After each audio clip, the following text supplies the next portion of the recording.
Here he is, punters. This is Monday morning. Josh of data science fame, servicing game.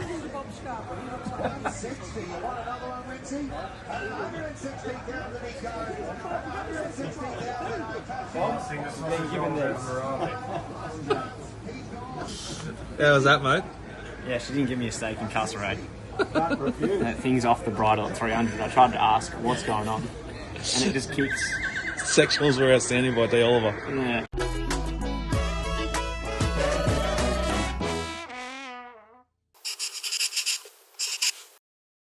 Still raining here on Tuesday. It'll rain again tomorrow and Wednesday even more, but I don't think they'll be on, or they'll be all called off after the first at Warwick Farm, and I'm not going, and that's sad. It's not good. But what's worse than that is today I had to forced to upgrade my Foxtel from the cable to the internet version. You'd think that would be an upgrade. It's not. It's a downgrade. The shiny black one, no good. I'm now 20 seconds behind in run. Can't bet at home in run. That's a fucking disaster. That's a change of way of life for me. So one of my options, if I'm not at the track, I've got to go to the pub or the Sky Tab down at Maroubra Sands. I don't think I'll get out. That's not going to be a good look, you know, down there with the bloody Surface Pro at the Sands. Maybe I go to a bloody tab venue. I don't know what to do, but right now I'm just you know, I'm going through the stages of grief. No more in-run betting at home. Disaster. All right. Bye for now. Royal Sandhurst, Tuesday, lunchtime. First game of golf since the start of January. Playing with one of Victoria's biggest roarers. Old bloke who just gets it around. I think he's off 7, gifted. I reckon he's a really good cricketer too, Al. So we'll find out later on. And also, little cuzzy bro in Walker. So might try and pinch a dart and hopefully have a laugh. Black it out.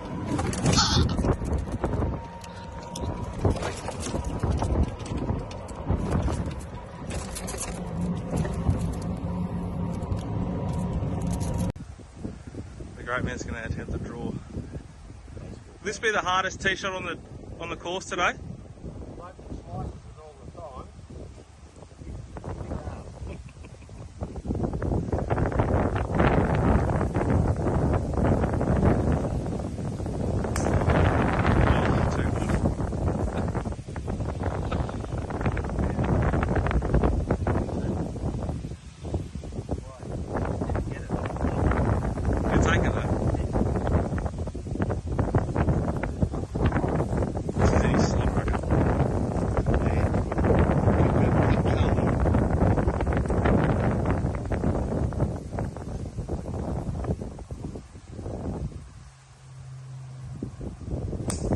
Can't teach talent. Look at it go. That thing's all day.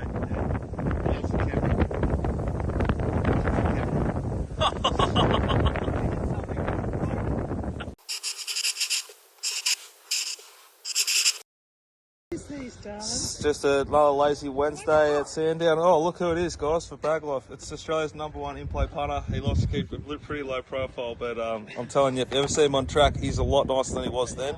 Just come up and say good day. That's Jimmy James, there's a lot to call him. Das back on track with Di. Das's attitude's been pretty shit house today, but he's doing his best. 4:30 here Wednesday in Toowoomba. Just started to rain. Last race run on 1. Just the one bet for the curly subs today. 3 units on that last winner.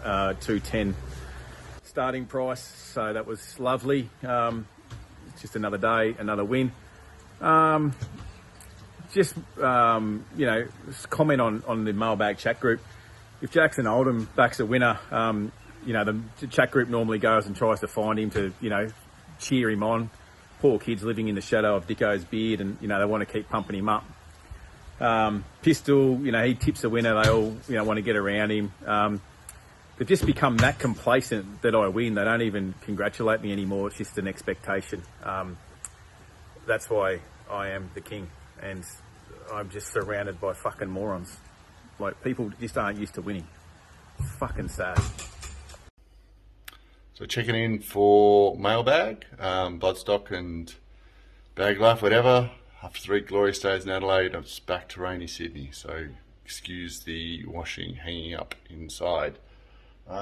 The big news, we bought at the Melbourne Premier Sale, Lot 238, a Exceed and Excel filly out of Anacostia Largo Mare, which are 2 of my all-time favourite horses I've ever seen to look at, probably on the podium along with So You Think. But yeah, those 3 are my favourite ever.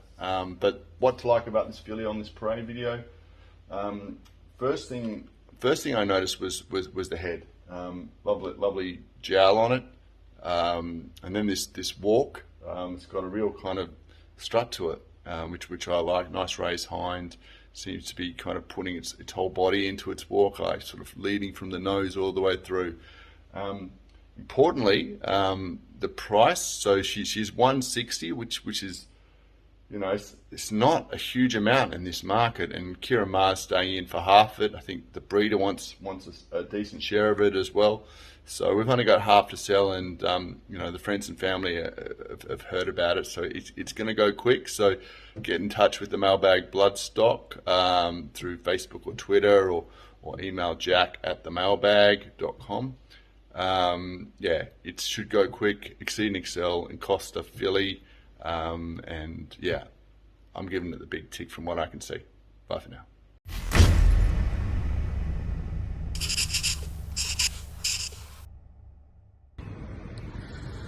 Ominous silence. Look at it. Just at the Salt Brody penthouse here. Best bet tonight, Ross? Whatever that thing you typically knows for. Glad he's paying attention. Weather prediction. There it is. The valley. I don't know if you can see it. It's so far away, we're so high up. Have you got a best bet for tonight, Ross? For tomorrow? For tomorrow? Anytime. Something for the punter at home. Wild imagination in the first race at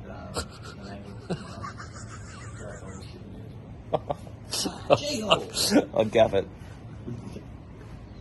Racing here at race 1 Moonee Valley, no caller. I don't even know what the horses are called here. Jackson's very focused. Not a person here.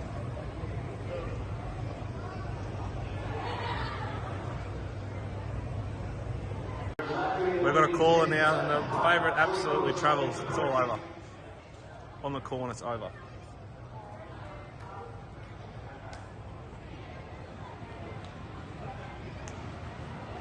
Giving it a couple of cracks, Mark Zara, keeping his mind on the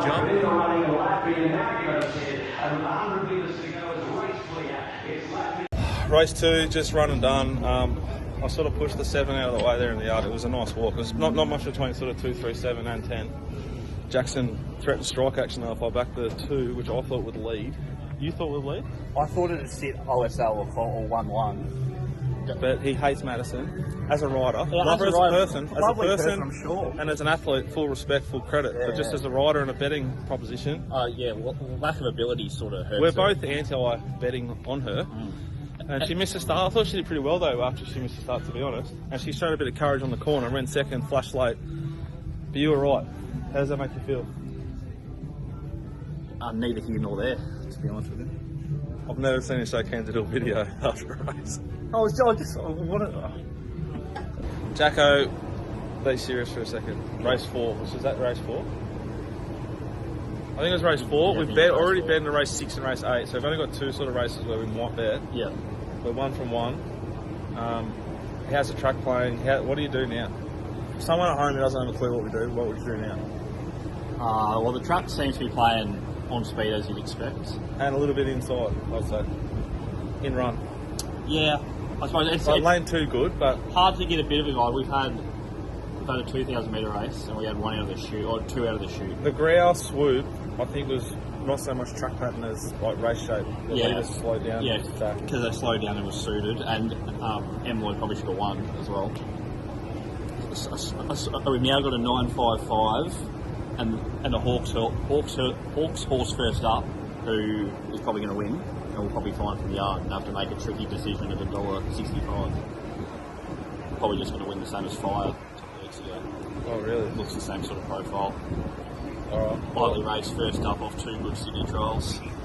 So we're on Serena or Carina in race 6. Who will lead? Will be forward. Who will lead? We're very unlikely to beat in race 7. It looks, I think the technical term is a clusterfuck. Hateful. That's Jacko's word. Hateful. Hateful. And then we've already been in the last. So unless we steam into this favourite, which Is unlikely. It's unlikely without that sort of price point. Probably not too much left to do. Righto, we're flying. Valley race 6. We've had one bet. We're in front. We're back to Friends Moon in race 4. Pretty even parade here for race 6. We're on number 4, Serena. We've just beaten SP, which Curly's a big fan of, and it's important to do. So one box ticked. Parade okay. No moral from the yard. We just pray we jump clean and we're near the lead. Serena now pulls it on outside of Night of Delight as they come up to the turn. At the 300 metres, it's Serena, just wants to duck out a little. Under the whip, led by about 2 lengths, Night of Delight, her Empire, Merlin's Charm, in Deny Knowledge. Favourite win for home, Serena at the 150. Merlin's Charm is chasing it. It's Serena, 100 to go. Merlin's Charm on the outside is coming home hard though. Takes the lead and won again. Just been race 6. We almost shoulda, coulda, woulda chopped the fave. No, the second fave. Yeah. It was $4.80 in our full credit defence when we decided not to start at 660. Yeah. Just knocked us off. We were Diggerized in the lead. I think we were pretty stiff. And We missed the start. and we've beaten third by 3.5, 4 lengths. So then we started talking about a few sick beats. And common theme is Bendigo. I went to Bendigo on Tuesday. Oh, this Tuesday? Oh, Tuesday just gone. I think it was going to be a good track. There wasn't many. I had a look at the bomb. There wasn't much. Did ya? There wasn't many. You looked at the bomb? I looked at the bomb Tuesday morning, deciding if I was going to go. Yeah. Because I hadn't had a day off in about a week. So you got the bomb wrong? Well, no, the bomb got it wrong. Ah. The bomb got it wrong. Got to Bendigo as a heavy 9. Lost 2,000 in run in 5 races and cracked the ships and went home. Plus our pre-post bets. Yeah, that was $1.80 out to $3. I once went to Bendigo when I didn't know what I was doing, but I was betting in run as well. Was this last week or something? Yeah, no, this is 4 years ago, I reckon. And I was in front, maybe up a bit, and I had a quarter of my bank on Ellison Zara horse. Dwayne Dunn rode it. I don't know what it was called, but I know those sort of people. And it jumped beautifully right where I wanted to. It could miss the start, and it didn't.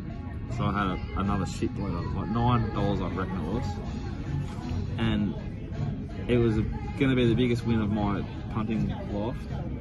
And fucking got knocked off by a mixed soul runner that SP $301 on the fair. And it was fucking 10 lengths to third. And I cried on the way home. When you drive home from Bendigo and you've just done your life, and you're young and you don't know what you're doing, and it's just a life for you, I decided to ring my mum, because anyone who bets at Bendigo from Melbourne knows that when you get in the car, You just drive the sun is fucking right to your eyeballs, and you're just thinking, well, what else could go fucking wrong? I know what could. A kangaroo will jump in front of me here and end me. And sometimes you're half cheering it. And especially because Bendigo, not many people will know this or care, but to get back home from Bendigo, to get to Bendigo, you have to go all the way through the town, and Bendigo's the other side. And if you're driving home at 5 p.m, you have to cop all the traffic. But you Bendigo. But you can go to the back road. That trot track. Yeah, but you can weave through the back roads where kangaroos are probably likely. Yeah, but even though a strapper and a participant is dependent on you betting on the sport, we still have to pay to get into Bendigo, and we have to pay for the potato cakes, which is about all you can eat. Potato cakes, darts, and lollipops. That's sort of what I used to live off on track. Anyway, the other story I had, peak bushfires. I had my first ever horse ownership running at Echuca. Went up. Is that one? Got beat, yeah. I got beat 14 lengths. Lost 4 figures in run. Coming back through Kilmore, couldn't see the smoke. I was doing 30, couldn't see, and was just hoping I was making it home. Now, equally as important, Dicko, what's on Pistol Circuit tonight? What do you reckon? Oh, yeah, a little cocktail bar to warm up, see who we can run in there. Any comment, Crystal? No, I'm coming off like a real good spell last night, so I don't think I need to keep pushing it. You've got a few days when you first come across where you're still on birth time, and you just go to sleep at like 3 in the morning, Melbourne time. Like, it's only midnight, it's fine. And then you wake up at 7, it's like, oh, I've done wrong.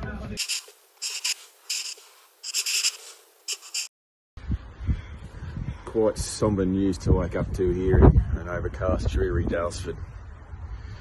Yesterday lived 2 kings of their craft by the name of Shane. Today there's only one.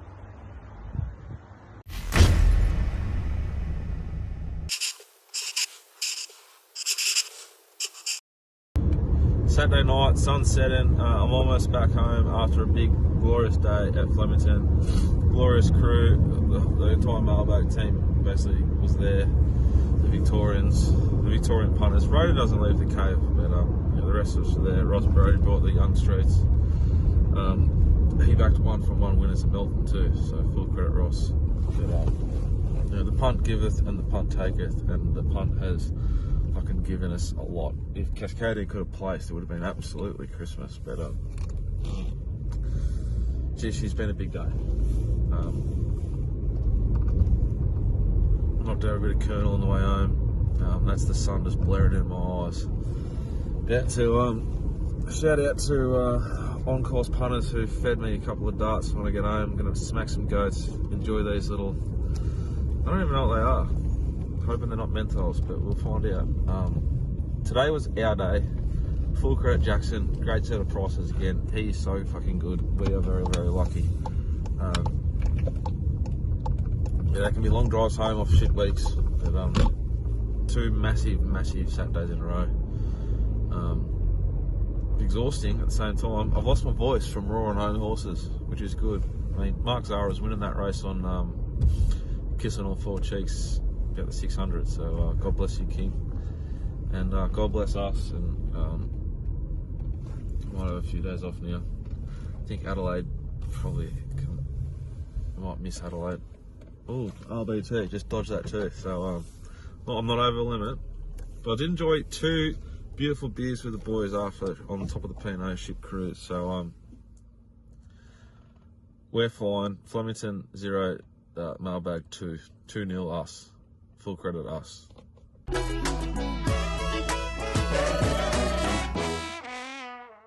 We're on the board at Melbourne Premier. We have got 238 with Kieran and his team, a Exceed and Excel filly out of an Encostalago mare. What does that mean? I trained one out of this mare, Skadoodle, called Emphatically. I think it was the toughest 2-year-old I've ever trained. Emphatically run in every state bar Western Australia. Yeah. As a 2-year-old. It was stakes place. It was only knee high to a grasshopper. Yeah. But tough, and we ended up, I think we bought it for 60 and sold it for 180 or something like that.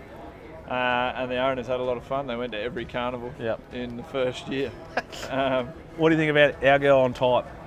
Oh, I love it. This mare just throws a decent type every year. Strong, Emphatically was early. Emphatically was by not a single doubt. Much similar to Exceed and Excel. Exceed and Excel's just flying. This horse will have a lot of residual as well. As a broodmare, so Exceed and Excel's doing fantastic. So, as a physical though, it's just all muscle.